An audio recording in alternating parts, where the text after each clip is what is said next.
I made 2 crochet circles using the exact same yarn and the exact same crochet hook, so you can clearly see the difference. The first circle uses the common method that most crocheters learn, while the second circle uses 4 simple fixes for some of the most common crochet circle problems we have all faced. Same yarn, same hook, but a completely different result. Can you already spot the difference? Let's start.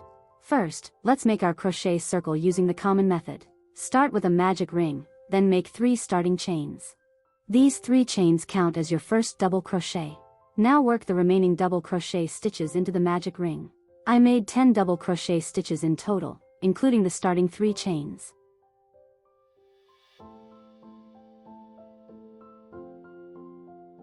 At the end of the round, close the round with a slip stitch into the 3rd chain of the starting 3 chains. For the next round, start again with 3 chains. Then increase in every stitch by working 2 double crochet stitches into each stitch around.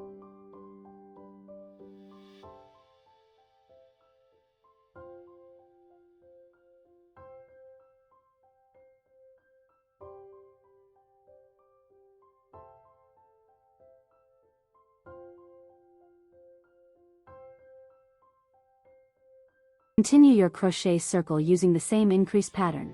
And here is an important tip. Always count your stitches at the end of every round. With every new round, add 1 more double crochet stitch between the increases. So you work 1 double crochet, then an increase. In the next round, 2 double crochet stitches, then an increase. Then 3 double crochet stitches, then an increase, and continue following the same pattern.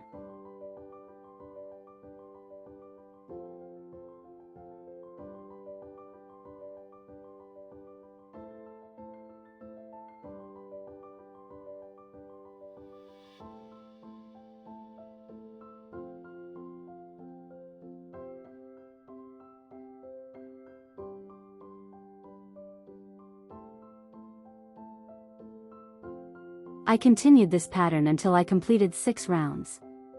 Then I finished the circle using the common method too. Make a slip stitch, cut the yarn, and fasten off.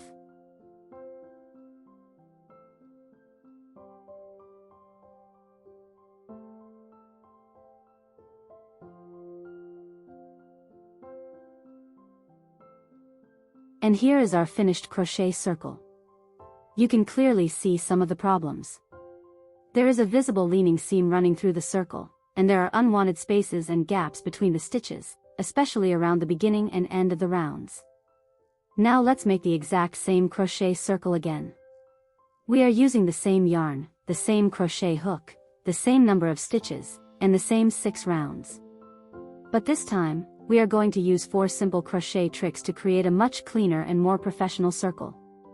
Start with a magic ring as usual, but this time, do not make the 3 starting chains. Instead, make 1 single crochet, then stack another single crochet directly on top of it. These 2 stacked single crochets count as your first double crochet.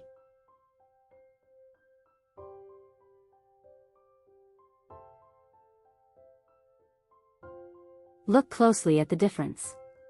The stacked single crochet looks fuller and more similar to the other double crochet stitches. It does not look thinner, it does not lean like the starting chain, and it does not leave that unwanted gap beside the first stitch. Now complete the first round with your double crochet stitches.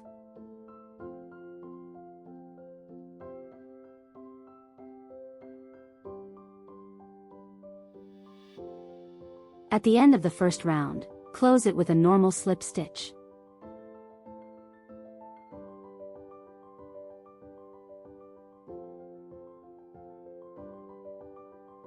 Then take the working loop that is on your crochet hook and pull it through that same stitch to the back of your work.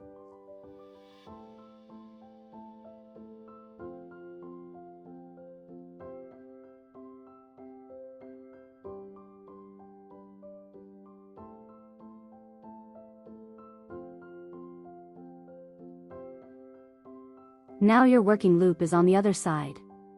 Start the next round the same way. Make 2 stacked single crochets to replace your first double crochet, then work your increases and continue the round normally. This gives us our second fix.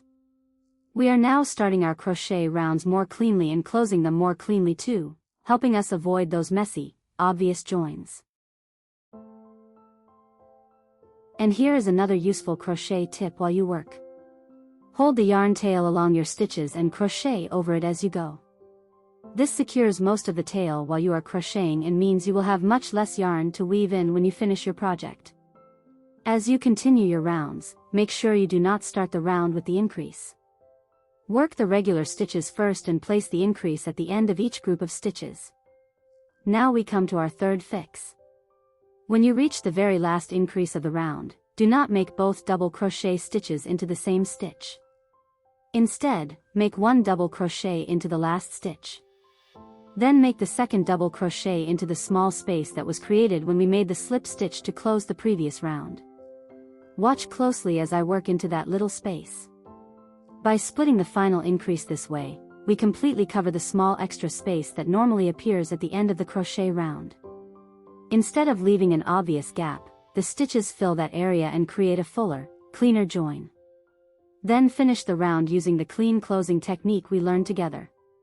Close with a slip stitch, then pull the working loop through to the back, ready to begin the next round.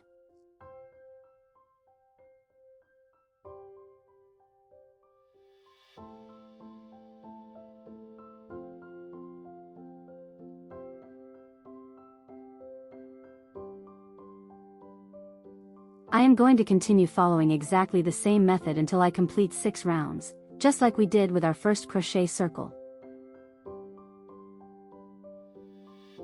And now you can clearly see the difference between the 2 crochet circles. Remember, both were made with the same yarn, the same crochet hook, and the same 6 rounds. But look at the result. The second crochet circle looks fuller and cleaner, the gaps are greatly reduced, and we no longer have that obvious leaning seam running through our work. But we still have one final fix. Let's finish our crochet circle professionally. Fasten off the yarn, and instead of leaving an obvious final slip stitch, we are going to make an invisible join for a clean, seamless finish. Create the invisible join so that the final stitch blends naturally with the other stitches around the edge of the circle. This removes that obvious finishing point and gives the edge a much more polished and professional appearance.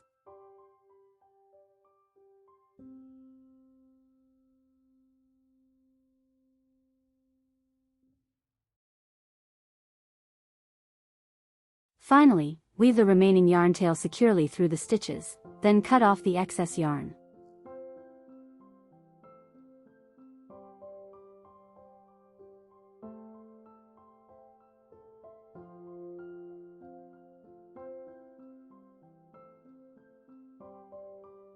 And now our crochet circle is finished.